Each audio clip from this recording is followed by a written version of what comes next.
सभी को एक बार फिर से जय हिंद। आज के लेक्चर में हम बात करेंगे डीपीएसपी से राज्य की नीति निर्देशक तत्वों के भारतीय संविधान के अनुच्छेद 36 से 51 तक की सीरीज में आज बात करेंगे हम आर्टिकल 39 की। आर्टिकल 9 किसी भी राज्य को ये निर्देश देता है कि आप सामाजिक और आर्थिक ऐसी नीतियां लागू करो जो आपके राज्य में समानता लाए। समझ रहे हैं? समानता को बढ़ावा देने के लिए ये अनुच्छेद क्या करता है, आर्थिक और सामाजिक समानता की सिफारिश करता है सभी राज्य सरकारों से कि आप नीतियों को लागू करेंगे जिसमें समानता की बात होगी, सामाजिक समानता की बात होगी और आर्थिक समानता की बात होगी। इसी आर्टिकल में 39 के आर्टिकल के अंदर ही जो इसके उप क्लाज हैं, यानी इसके जो क्लाज हैं, जो इसके उपबंध है, जैसे A B C D E F, कहने का तात्पर्य इसके जो उपबंध हैं 39 के, एक एक करके आज हम इन सभी उपबंधों को जानेंगे।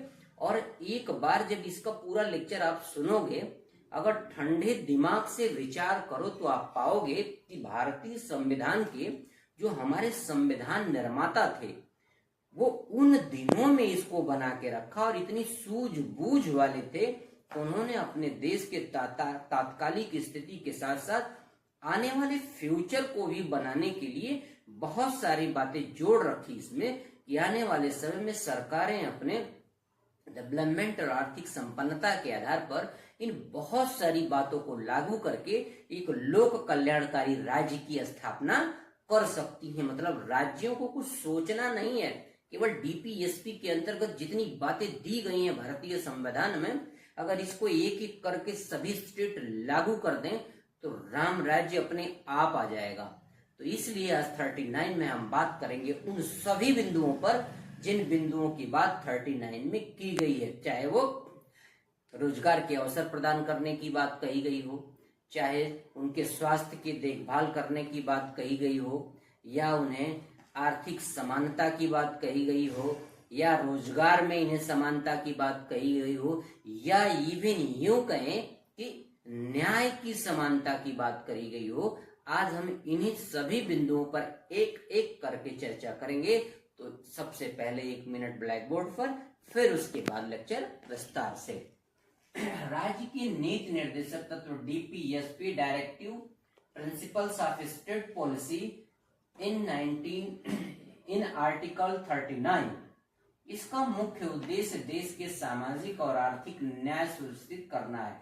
यानी आर्टिकल 39 का जो मेन उद्देश्य है वह देश में सामाजिक और आर्थिक न्याय सुनिश्चित करना है। इस अनुच्छेद 39 में राज्यों को अपनी नीतियों को इस प्रकार से संचालित करने का निर्देश दिया गया है कि निम्नलिखित बातें सुनिश्चित की जा सके। मतलब ये नीचे जो लिखी हुई सारी बातें हैं, संविधान का आर्टिकल 39 सभी राज्यों को अपनी अपनी नीतियों को इस प्रकार संचालित करने का निर्देश देता है कि ये जो निम्नलिखित बातें लिखी गई हैं, ये सारी की सारी बातें लोक कल्याणकारी राज्य के लिए सुनिश्चित हो सके। ये दिशा निर्देश आर्टिकल 39 सभी राज्य को देता है। अब राज्य का मतलब आपको पता है, बार बार एक ही बात निकले, राज्य में केंद्र सरकार, भारत सरकार भी है, सभी स्टेट की गवर्नमेंट, प्रदेश सरकारें भी हैं, अथॉरिटीज हैं, लोकल गवर्नमेंट है, नगरीय प्रशासन है, नगर निकाय है, ये सारे के सारे सब अपने आप में जो एक राज्य है। कोई प्राइवेट विभाग है, बैंक है, बिजली विभाग है, रेलवे विभाग है, यानी जितनी भी कार्यपालिकाओं के अपने विभाग है, ये सारे डाक विभाग है, सब अपने आप में ये क्या है, राज्य हैं। ये अपनी नीतियां जो भी बनाएंगे, इन नीतियों को बनाते समय इन बातों का ध्यान रखना है, सामाजिक और आर्थिक न्याय को ध्यान में रखना है, और इन सब को नीचे लिखी गई इन सब बातों को ध्यान में रख करके अपनी नीतियां बनानी है और लागू करनी है और संचालित भी करनी है। आइए एक एक करके देखते हैं। 39A में आजीविका के पर्याप्त साधन की व्यवस्था प्रत्येक राज्य को करनी होगी, ऐसा दिशा निर्देश आर्टिकल 39A देता है सभी नागरिकों के लिए। 39B कहता है कि जो भी आजीविका के साधन आप उपलब्ध कराएंगे उस अपने सभी नागरिकों के लिए भौतिक संसाधनों का जो वितरण होगा वो सामूहिक हित को ध्यान में रखते हुए करना है। फिर कहता है धन का सकेंद्रण रोकना, यानी भौतिक संसाधनों के वितरण की जो व्यवस्था है उसमें कहीं ऐसा न हो जाए कि किसी के पास बहुत सारा धन हो जाए और कोई गरीब का गरीब रह जाए। तो धन का सकेंद्रण भी रोकना है। और 39D में क्या कहता है, अनुच्छेद 39 का जो डी क्लॉज है ये कहता है समान कार्य के लिए समान वेतन, चाहे वो महिला हो चाहे वो पुरुष हो, समान कार्य के लिए समान वेतन की सिफारिश ये 39 का डी करता है। और 39 का ई कहता है कि जो भी श्रमिक हैं, बच्चे हैं, ऐसा नहीं कि आपने उनको समान वेतन की व्यवस्था कर दी कि आपका काम खत्म हो गया, नहीं, श्रमिकों और बच्चों के स्वास्थ्य, श्रमिकों वो चाहे महिला हो चाहे पुरुष हो, या बच्चों के स्वास्थ्य का भी आपको संरक्षण करना है। ऐसी नीतियां बनानी है जिससे इनके स्वास्थ्य की भी देखभाल हो सके समुचित प्रकार से। फिर उतने से ही बात नहीं रह जाती। फिर एफ में कहता है 39F में, अनुच्छेद 39F यानी आर्टिकल 39F कहता है बच्चों का जो स्वस्थ विकास है वह किस प्रकार से हो सकता है, इन बातों को भी आपको ध्यान रखना है। बच्चों के लिए स्वतंत्र और गरिमापूर्ण वातावरण की भी व्यवस्था आपको करनी है ताकि उनका समुचित विकास हो सके। ऐसी बातों का भी निर्देश 39F में है। अब एक बार ABCDE और F 1 2 3 4 5 और 6 इन 6 उपबंधों को एक एक करके समझते हैं। सबसे पहली बात है 39A में, आर्टिकल 39A में आजीविका के पर्याप्त साधन।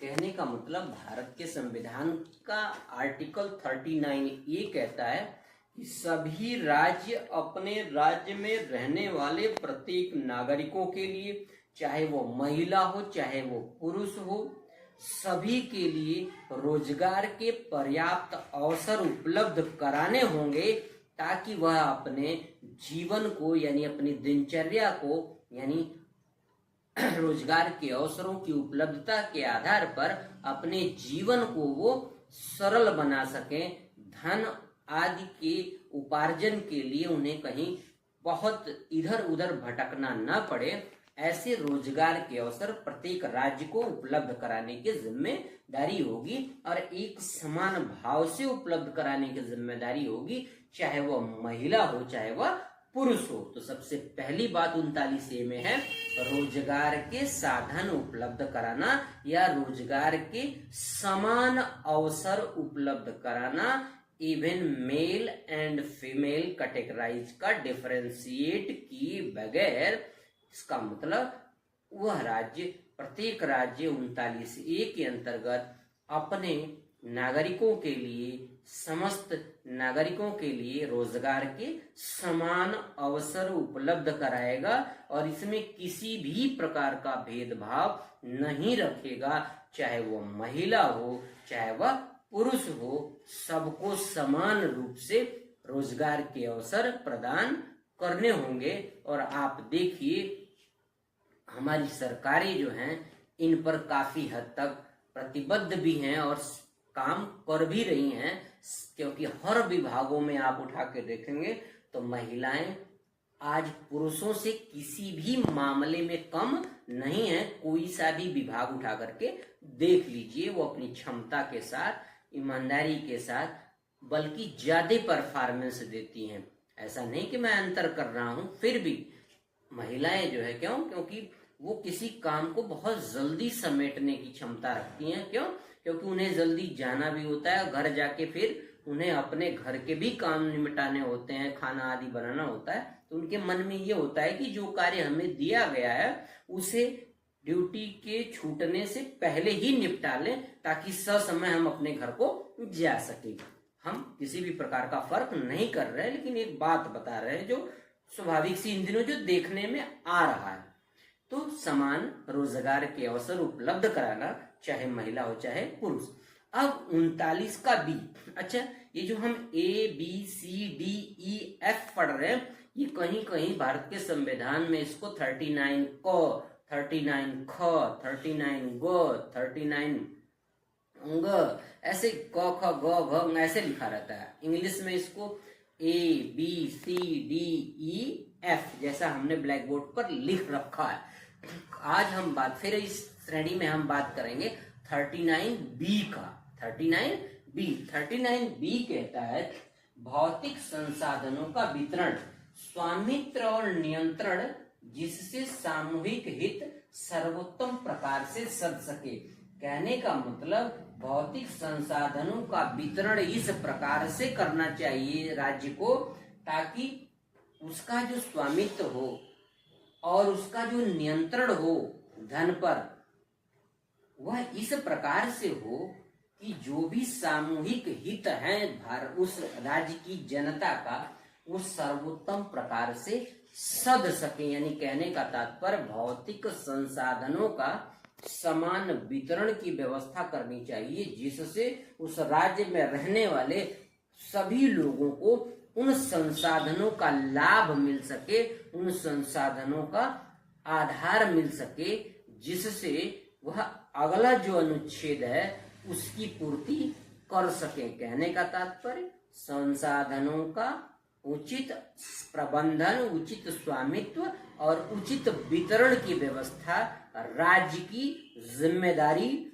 होगी, ऐसा कहता है 39B। और 39C कहता है धन का संकेंद्रण, यहां हमने जोड़ा था इससे, धन का संकेंद्रण रोकना। आर्थिक व्यवस्था इस प्रकार चले जिससे धन और उत्पादन के साधनों की मोनोपोली न हो सके। मोनोपोली का मतलब होता है कि किसी एक या कुछ व्यक्तियों के हाथ में इस धन की मोनोपोली न हो सके। और इससे क्या होता है, यदि मोनोपोली होगी तो वो सर्वसाधारण की हित को क्या कर सकते हैं, प्रभावित कर सकते हैं। तो मोनोपोली को रोकना है और सर्वसाधारण के अहित को रोकने के लिए ही मोनोपोली से बचना है। यानी धन का जो वितरण है, संपदा का जो वितरण है, वह क्या होना चाहिए, समान रूप से सभी लोगों तक उसकी पहुंच होनी चाहिए। ऐसा नहीं कुछ लोग कब्जा करके बैठे हों और बाकी लोग को उसका लाभ ही न मिले। ऐसी व्यवस्था राज्य सरकारों को या प्रदेश सरकारों को, केंद्र सरकारों को या स्थानीय प्राधिकरणों को करके रखनी होगी कि धन का विकेंद्रण हो, यानी सबके पास उसका कुछ न कुछ अंश हो। और जो सरकारी संपत्ति या सरकारी जो व्यवस्थाएं, सरकारी जो धन है, अगर उसका वितरण हो तो कुछ लोगों तक ही न पहुंचे, उसका लाभ उस राज्य के सभी लोगों तक पहुंचना चाहिए। अगला जो है आपका DC, धन का संकेंद्रण आपने देख लिया। 39D कहता है समान कार्य के लिए समान वेतन। यानी 39D के लिए कहता है समान कार्य के लिए समान वेतन मिलना चाहिए, चाहे महिला हो चाहे पुरुष। अगर एक काम को चाहे कोई महिला करे चाहे कोई पुरुष करे, उन दोनों के लिए समान भुगतान की व्यवस्था होनी चाहिए। ऐसा नहीं महिला को कम वेतन दे, पुरुष को ज्यादा दे, या पुरुष को कम दे, महिला को ज्यादा दे, तो ऐसी व्यवस्था नहीं होनी चाहिए। सबको समान कार्य के लिए समान वेतन की व्यवस्था की हिमाकत करता है कौन, 39 का डी, समान कार्य के लिए समान वेतन। इसके बाद कहता है केवल वेतन देने से ही काम नहीं चलेगा। आप क्या करिए, श्रमिकों 39 का ई में ये व्यवस्था दी गई, श्रमिकों और बच्चों के स्वास्थ्य का संरक्षण, यानी ऐसे रोजगार में न जाना पड़े जो उनकी आय और क्षमता के अनुकूल न हो। कहने का तात्पर्य श्रमिकों और उनके बच्चों के शक्ति और स्वास्थ्य की भी देखभाल करने की जिम्मेदारी किसकी होगी, राज्य की होगी। कहीं ऐसा न हो किसी आर्थिक परिस्थिति के कारण श्रमिकों या कोई जो उनके बच्चे हैं कम उम्र के, उन्हें किसी ऐसे कार्य को करना पड़े जो उनकी क्षमता से बाहर का हो। यानी जैसे लोहे आदि के कारखाने होते हैं, कोयले के कारखाने होते हैं, ऐसे में यानी जिसे हम भारी काम कह सकते हैं, वजनी काम कर सकते हैं, जिन्हें छोटा बच्चा नहीं कर सकता, तो राज्यों को ऐसी व्यवस्था करनी होगी कि श्रमिकों और उनके बच्चों के स्वास्थ्य के देखभाल की भी रक्षा करने के लिए नीतियां बनानी पड़ेगी, ताकि उन्हें आर्थिक मजबूरी में किसी कारण से उन्हें अपनी क्षमता या शक्ति से बाहर के कार्य मजबूरी में न करना पड़े। इन सब सारी चीजों की भी जिम्मेदारी किसकी होगी? राज्य की होगी। फिर अगला 39 आर्टिकल का एफ कहता है बच्चों का स्वास्थ्य विकास, यानी स्वस्थ ढंग से स्वतंत्र तथा गरिमामय वातावरण के विकास के लिए अवसर और सुविधाएं दी जाए, जिससे शोषण, नैतिक या आर्थिक परित्याग से रक्षा की जाए। कहने का मतलब बच्चों के स्वास्थ्य का विकास, कहने का तात्पर्य ये है कि राज्यों की, भारत सरकार की, राज्य सरकार की, जो स्थानीय सरकारें हैं, सभी राज्य जो अपने आप में राज्य हैं, उनकी ये नैतिक जिम्मेदारी होगी कि वहां के रहने वाले, चाहे वो बच्चा हो, महिला हो या पुरुष हो, विशेष तौर से जो उनकी कोमल शरीर, सुकुमार शरीर, यानी जो कम उम्र के बच्चे हैं, स्वास्थ्य के साथ उनके बचपन की जो स्वतंत्रता है, जो उनका गरिमापूर्ण बचपन है, वो कहीं उनसे किसी आर्थिक या किसी अन्य स्थिति के कारण उनसे छीन न जाए। कम उम्र में खेलने और पढ़ने की उम्र में उन्हें जाकर के काम करना पड़े, जिससे उनका स्वास्थ्य प्रभावित हो। और ये बच्चे ही हमारे देश का भविष्य हैं। अगर बच्चों का स्वास्थ्य प्रभावित होता है, खराब होता है, तो वो हमारे देश के संसाधन हैं और आने वाली हमारी पीढ़ियां खराब होगी, आने वाला हमारा देश के हालात खराब होंगे। तो ऐसी बातों पर भी राज्यों को ध्यान देना होगा कि हमारे जो सुकुमार बच्चे हैं, उनकी गरिमा और उनकी स्वतंत्रता और उनकी जो दैहिक क्षमता है, उनका पूरा का पूरा ध्यान रखना होगा। उनका किसी प्रकार से कोई शोषण ना कर सके, यानी काम करा ले, पैसा ही ना दे, या ऐसे काम कराए जिस काम के लिए वो तैयार ही नहीं है, फिजिकली रूप से उनकी एज ही नहीं है, उनकी ताकत ही नहीं है।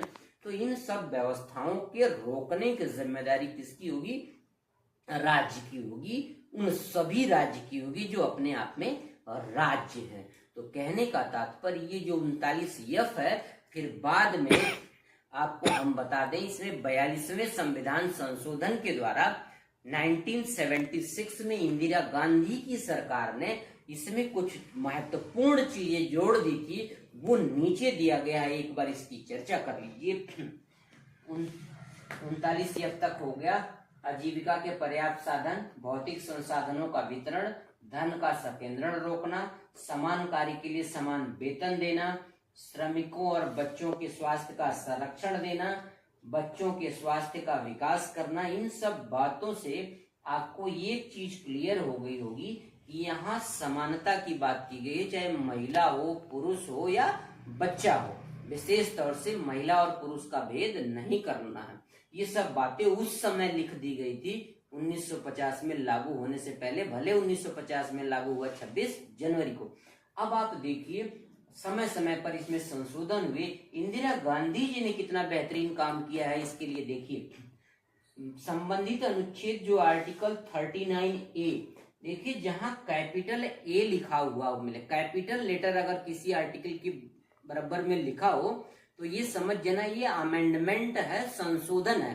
तो 42वें संविधान संशोधन 1976 इंदिरा गांधी की सरकार के द्वारा 39 आर्टिकल 39A में क्या कहा गया कि समान न्याय और निःशुल्क कानूनी सहायता।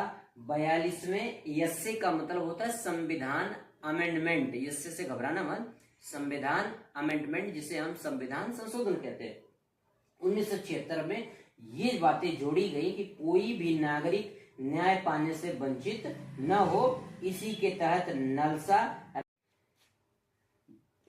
39 आर्टिकल 39 कैपिटल ये में ये कहा गया कि सभी को न्याय पाने का समान अवसर उपलब्ध कराने की जिम्मेदारी सभी राज्य की होगी।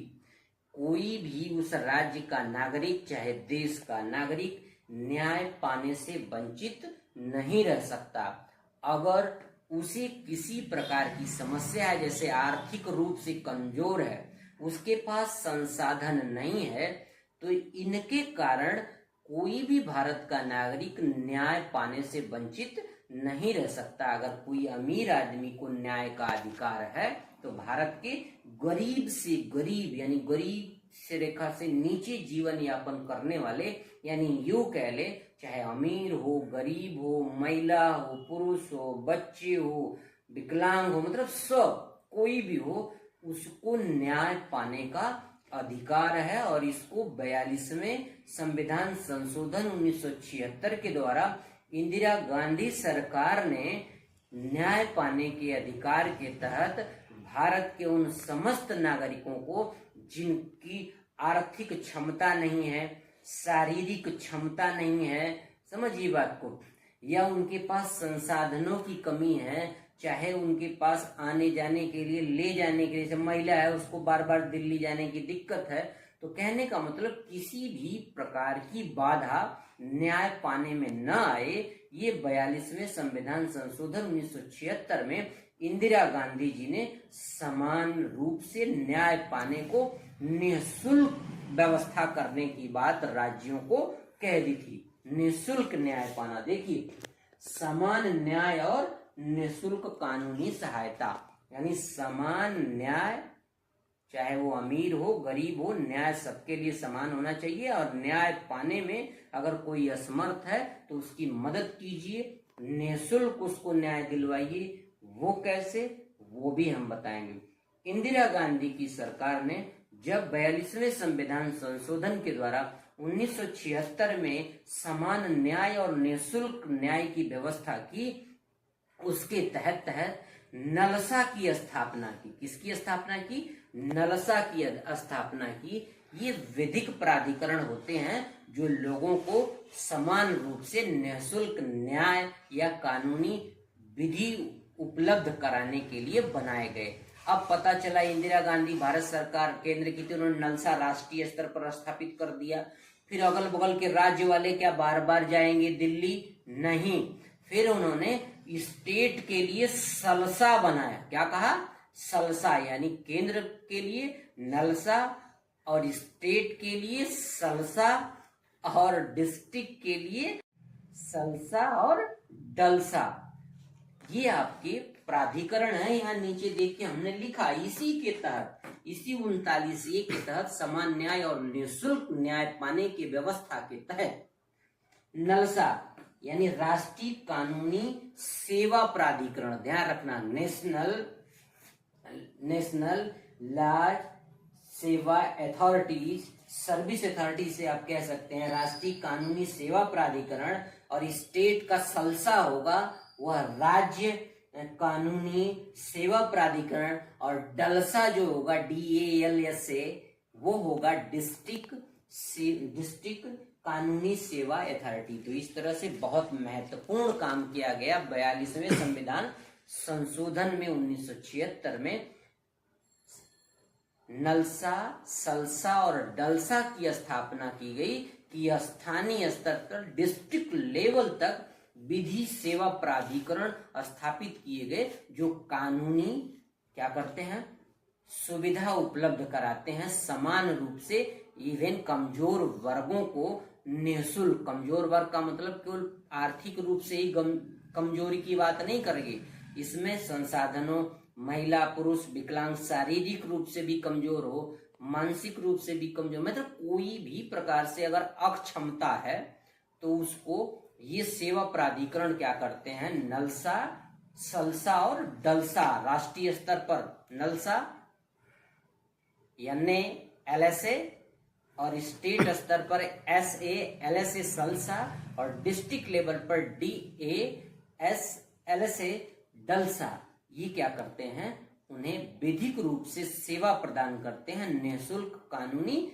मदद करते हैं, ताकि कोई भी न्याय पाने से, कानून के तहत न्याय पाने से वंचित न रह सके। मतलब समान रूप से न्याय और निःशुल्क न्याय उपलब्ध कराने के लिए ये नलसा, सलसा और डलसा स्थापित किए गए हैं। इसमें किसी भी प्रकार का भेद नहीं होगा, चाहे वो महिला हो चाहे पुरुष हो। आप देखते हैं इस पूरे आर्टिकल 39 में आपने एक बात नोटिस की होगी, जो भी व्यवस्था लागू होगी, चाहे वो रोजगार की हो, संसाधनों के वितरण की हो, धन के संकेंद्रण की हो, स्वास्थ्य संबंधी बात हो, चाहे श्रमिकों के स्वास्थ्य से जुड़ी हुई बातें हों, समान वेतन और समान कार्य की बातें हों, समान न्याय और निःशुल्क न्याय की बातें हों, जितनी बातें 39A में कही गई, इनमें एक बात बहुत साफ है कि आर्टिकल 39 पूरा जो ABCDEF है, ये कहता है कि किसी भी प्रकार का भेदभाव नहीं होगा, चाहे वो महिला होगी चाहे वो पुरुष। इंदिरा गांधी का विशेष 42वां संविधान संशोधन कितना महत्वपूर्ण था, इसका क्रेडिट इंदिरा गांधी को जाना ही चाहिए।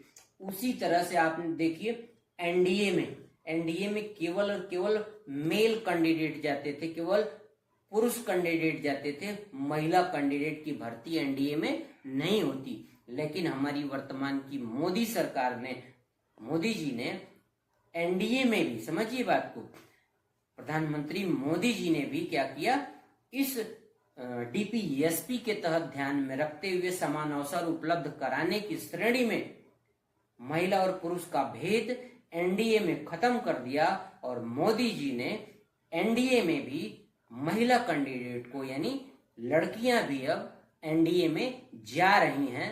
इसको किसने समान अवसर दिया? भारत के प्रधानमंत्री, वर्तमान जो प्रधानमंत्री हैं नरेंद्र मोदी जी ने। तो समय समय पर इस डीपीएसपी के तहत सरकारें इन बिंदुओं पर समय समय पर काम कर रही हैं, इसका परिणाम सामने दिख भी रहा है।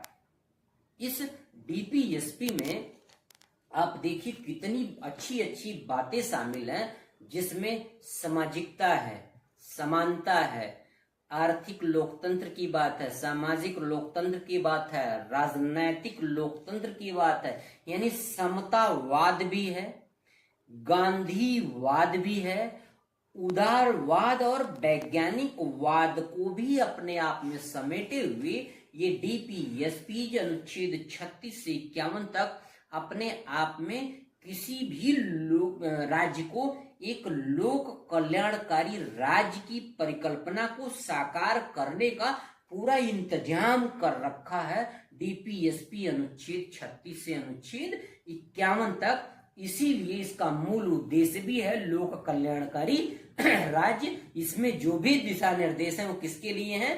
राज्यों के लिए हैं। सभी प्रकार के राज्य के लिए दिशा निर्देश हैं और जो कुछ वो करेंगे उसमें रहने वाले जनता के कल्याण के लिए करेंगे, चाहे वो समानता की बात हो, न्याय की, सामाजिक न्याय की बात हो। सामाजिक न्याय में 3 प्रकार के न्याय आपको बताया गया था, बताया था हमने, सामाजिक, आर्थिक और राजनैतिक न्याय।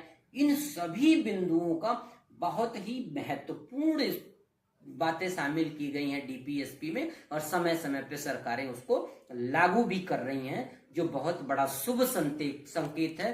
लेकिन आप देखिए उन दिनों में हमारे इतने विद्वान संविधान सभा में लोग थे जिन्होंने उस समय इस बातों की परिकल्पना कर ली थी कि ये बातें लिख दो, जैसे हमारे देश की हैसियत होगी, डेवलपमेंट होगा, आर्थिक संपन्नता आएगी, तो इन्हें बांधो मत, इन्हें मजबूर मत करो। ये समय के साथ इन्हें इनके कर्तव्य के साथ डीपीएसपी के 39 में इतना ही। लाइक, सब्सक्राइब, बेल आइकन दबाइए। फेसबुक पे हैं, फॉलो कीजिए, लाइक कीजिए, दबा के शेयर कीजिए और कमेंट कीजिए। और कोई सुझाव हो तो कमेंट में बताइए। तो प्लीज लाइक, सब्सक्राइब और शेयर।